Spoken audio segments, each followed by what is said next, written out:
Dictation start होगा 5 second बाद। Start.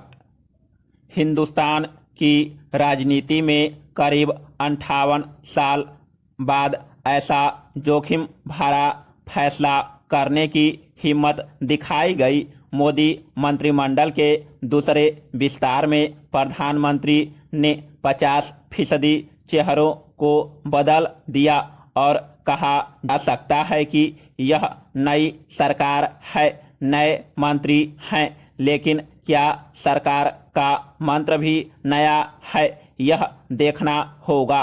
साल 1962 में चीन से युद्ध में हार के बाद कांग्रेस निराशा और मतभेदों से जूझ रही थी। तब तमिलनाडु के मुख्यमंत्री कामराज एक योजना लेकर आए जिसमें कांग्रेस संगठन और सरकार में बड़े बदलाव की योजना थी ताकि पूरे घर की सूरत सुधारी जा सके।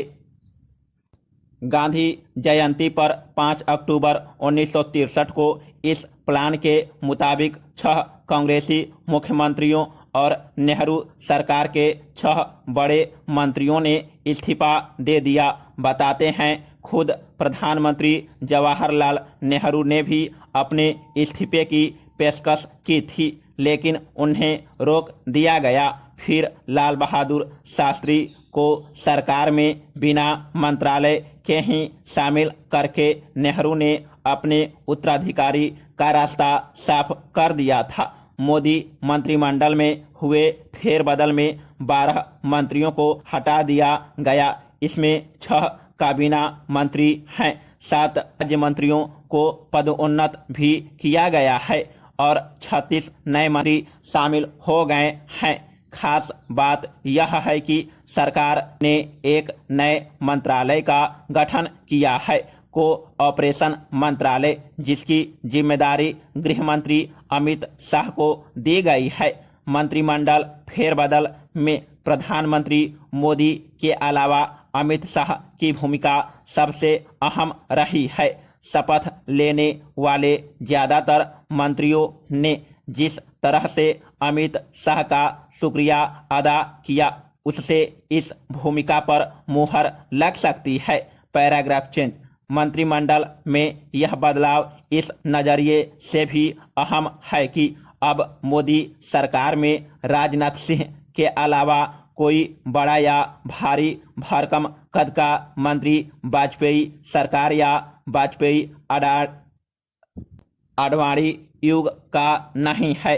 यानी अब यह सरकार और पार्टी वाजपेयी आडवाणी युग से निकलकर पूरी तरह से मोदी शाह युग में आ गई है।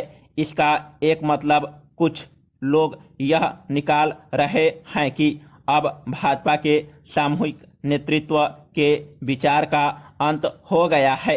अब आरएसएस के मूल चिंतन की तरह भाजपा ने एक चालुकनावर्ती सिद्धांत को स्वीकार कर लिया है, यानी सिर्फ शीर्ष नेतृत्व ही सब कुछ तय करेगा। Paragraph change. सरकार में सबसे बड़े बदलाव सामाजिक क्षेत्र के मंत्रालयों जैसे चिकित्सा, शिक्षा, सामाजिक न्याय और श्रम मंत्रालयों में किया गया है, जबकि आर्थिक क्षेत्र से जुड़े मंत्रालय में कोई फेरबदल नहीं किया गया। हालांकि सबसे ज्यादा आलोचना देश की अर्थव्यवस्था को लेकर ही हो रही है। पूरे फेरबदल के बावजूद कैबिनेट कमेटी ऑन सिक्योरिटी का स्वरूप नहीं बदलेगा। सरकार के 5 आला मंत्रियों अमित शाह के अलावा राजनाथ सिंह, नितिन गडकरी, निर्मला सीतारमण और एस जयशंकर के साथ छेड़छाड़ करने का प्रयोग नहीं किया गया। वैसे नितिन गडकरी का एक मंत्रालय नारायण राणे को दे दिया गया है। Paragraph change. माना जा रहा है प्रधानमंत्री ने मंत्रिमंडल में फेरबदल से पहले बहुत होमवर्क किया। मंत्रियों के कामकाज की समीक्षा की, उनकी संसदीय और मंत्रालय की परफॉर्मेंस पर ध्यान दिया गया, तो साथ ही पार्टी और दूसरे क्षेत्रों में बेहतर काम करने वालों का हिसाब किताब देखा गया। इसके साथ ही चुनावी राजनीति और सामाजिक गणित का हिसाब लगाया गया। सरकार की इमेज बेहतर करने के इस प्रयोजन में हाई प्रोफेशनल्स, विशिष्ट क्षेत्रों में योग्यता रखने वाले और ज़्यादा पढ़े लिखे लोगों को मौका दिया गया। 5 राज्यों में 55% मंत्री हैं। इनमें सबसे बड़े प्रदेश उत्तर प्रदेश से अब 16 मंत्री हो गए हैं। Paragraph change. बताया जाता है कि मंत्रिमंडल से निकाले गए कई मंत्रियों को आखिरी वक्त तक इस बात की खबर नहीं थी कि उनकी छुट्टी होने वाली है। इसमें रविशंकर प्रसाद, प्रकाश जावड़ेकर, सदानंद गौड़ा जैसे नाम शामिल हैं।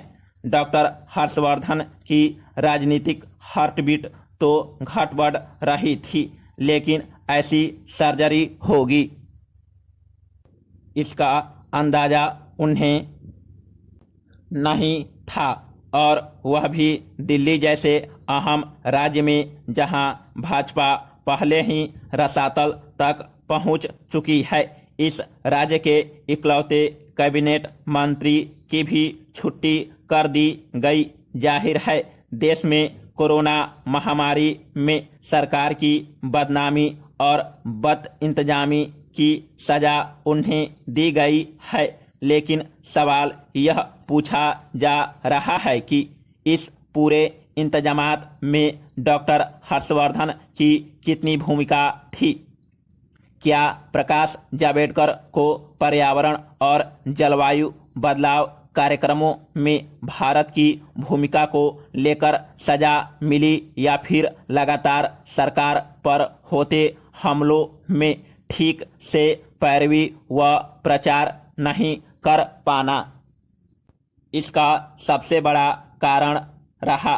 क्या रविशंकर प्रसाद को सिर्फ इसलिए हटाया गया कि वह सोशल मीडिया प्लेटफॉर्म ट्विटर के विवाद को ठीक से संभाल नहीं पाए, या जुडिशरी की तरफ से लगातार सरकार पर हमला व सवालों की बाढ़ आना उनकी विदाई का कारण बना? Paragraph change. बहुत से मंत्रियों की संसद में प्रदर्शन की समीक्षा भी हुई, लेकिन क्या शिक्षा मंत्री रमेश पोखरियाल को इसलिए हटाया गया कि वह सीबीएसई बोर्ड के इम्तिहानों को लेकर हुए भ्रम को ठीक से हैंडल नहीं कर पाए, या आरएसएस के सांस्कृतिक और शैक्षिक एजेंडा पर नाराजगी इसकी वजह बनी? इस सरकार में शिक्षा मंत्रालय ही शायद ऐसा है जिसमें लगातार बदलाव किए गए। पहले स्मृति ईरानी आई, फिर संघ की नाराजगी के बाद प्रकाश जावड़ेकर को जिम्मेदारी मिली और उसके बाद रमेश पोखरियाल मंत्री बने, और अब धर्मेंद्र प्रधान इस काम को देखेंगे। तो क्या प्रधान को पेट्रोलियम मंत्रालय में रहते हुए लगातार पेट्रोल डीजल के दामों में बढ़ोतरी के लिए जिम्मेदार माना गया है? फिर सरकार में सबसे सक्रिय दिखने वाले पीयूष गोयल से सबसे अहम रेल मंत्रालय क्यों छीना गया? क्या अहमदाबाद मुंबई बुलेट ट्रेन परियोजना का रफ्तार न पकड़ पाना कारण रहा? पब्लिक प्राइवेट पार्टनरशिप पर अच्छा काम का अनुभव रखने वाले भाजपा में नए आए अश्विनी वैष्णव को जिम्मेदारी मिलना रेलवे में भविष्य में बदलावों का कोई संकेत देता है? Paragraph change. प्रधानमंत्री ने नए मंत्रियों को संदेश दे दिया है कि सबसे प्रदर्शन सबसे अहम है, सिर्फ उस पर ध्यान दे। बेहतर पढ़ा लिखा होना सरकार के कामकाज के लिए अच्छा होता है, लेकिन जमहूरियत में सबसे ज़्यादा ज़रूरत संवेदनशील होने की है। एक संवेदनशील ईमानदार सरकार की कहा जाता है कि इस बार का शपथ ग्रहण समारोह ज्योतिष के हिसाब से स्वार्थ सिद्धि योग में किया गया है, यानी उससे मनोकामना पूरी होती है। लेकिन मंत्रियों की मनोकामना से ज़्यादा जरूरी देश की सफलता की मनोकामना है। समाप्त।